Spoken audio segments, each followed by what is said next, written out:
How do we adjust our perspective? Is it that possible that we can adjust our perspective now? Yeah, so there's this amazing thing called neuroplasticity. When I was still at medical school, we didn't have sophisticated scanning techniques, for brains or bodies. So we had kind of like X-rays and oh yeah, and just asking people, guessing.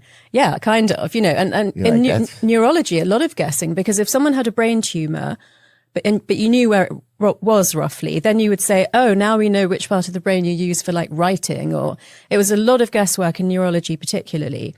Once we could scan brains, we could see how healthy brains are working. So what's happening when you're experiencing an emotion, or you're recalling a memory, or you're making a decision, or, being really funny. We can see what's going on in the brain, which parts of the brain are interacting with each other, which systems are getting a lot of blood flow.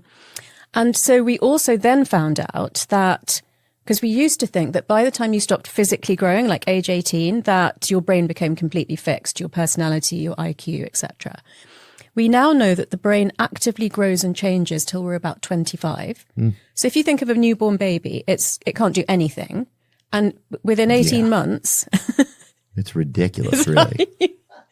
If you look at him, you're like, this is ridiculous, Like you would never draft one on your fantasy team or whatever, it's bad. But anyway, go on. I mean, I like what God does, but some of that is, the starting point is very far, you're far off the line, it feels like. But isn't it incredible what happens within 18 months? Yeah.